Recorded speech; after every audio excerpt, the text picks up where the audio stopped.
বিশ্বকাপ জয় করে নিয়েছে। আসসালামু আলাইকুম, সবাইকে ঈদ মুবারক। ঈদ মানে আনন্দ, আর গ্রামের ঈদে সেই আনন্দ দ্বিগুণ হয়ে যায় যখন সাথে থাকে ক্রিকেট টুর্নামেন্ট। আজ আমাদের গ্রামের ভাই ব্রাদার নিয়ে আয়োজন হতে যাচ্ছে এক বিশাল টুর্নামেন্ট।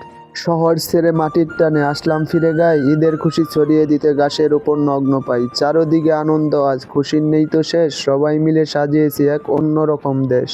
প্রতিবারের মতো এবারও আমরা 4টি দল নিয়ে আয়োজন করি BPPL 2026। প্রথম রাউন্ডে 2টি দল খুব হাড্ডাহাড্ডি লড়াই করে বাদ পড়ে যায় এবং ফাইনালে চলে যায় বাবির দোয়া ক্রিকেট টিম এবং সাথে যায় আমার দল সুপার ইউথ 7।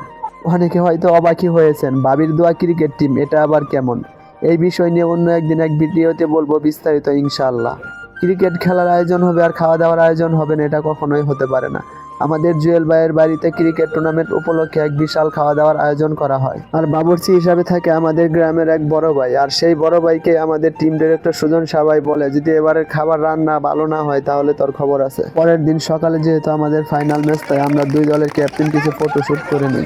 বাবির দোয়া ক্রিকেট টিম টসে জয় লাভ করে তারা ব্যাটিংয়ের সিদ্ধান্ত নেয়। ওপেনিংয়ে ব্যাট করতে আসে আমাদের বিডি আর্মি আনিস মিয়া এবং আমাদের কমিন রবিন মিয়া।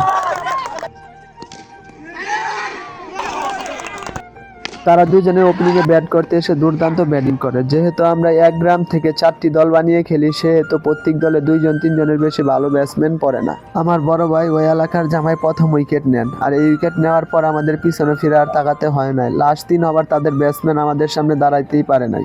লাস্ট ওভারে চতুর্থ বোলার হিসাবে আসা আমাদের দলের এক বোলার তো হ্যাটট্রিকই করে বসেন। তারা 5 ওভার পর্যন্ত দুর্দান্ত ব্যাটিং করে। লাস্ট 3 ওভার তারা ব্যাটিং করতে পারে না, সব উইকেট হারায় এবং তাদের নির্ধারিত ওভার শেষে তারা আমাদেরকে 28 রানের একটি টার্গেট দেয়। শুরুটা আমরাও বেশ ভালো করেছিলাম, কিন্তু তাড়াহুড়া করতে যেয়ে অতি দ্রুত উইকেট হারিয়ে ফেলি। ওইদিকে রবিন আবার টুর্নামেন্টের সবচেয়ে সেরা ফিল্ডিংটা দিয়ে ফেলে। যদিও ফিল্ডিংটা দেখে মনটা খারাপ হয়ে গেছিল, রানের অনেক চাপে ছিলাম, কিন্তু ফিল্ডিংটা এতটাই অসাধারণ হয়েছে, দেখার পরে মনটা সত্যি ভালো হয়ে গেছে। আলহামদুলিল্লাহ, এটাই ছিল আমাদের উইনিং শট এবং আমরা ফাইনালে জিতে যাই।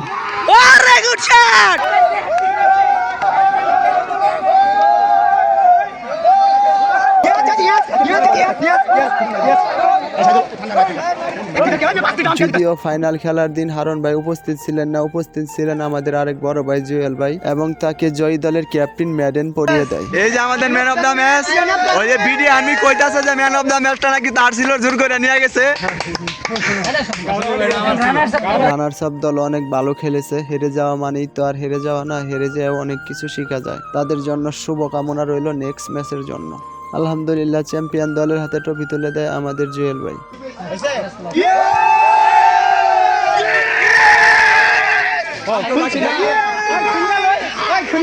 দিনটি দারুণ কাটলো।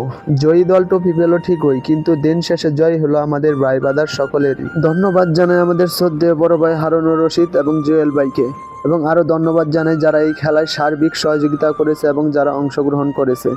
ভিডিওটি কেমন লাগলো সকলেই কমেন্টে জানাবেন এবং দেখা হবে ইনশাআল্লাহ পরের ভিডিওতে।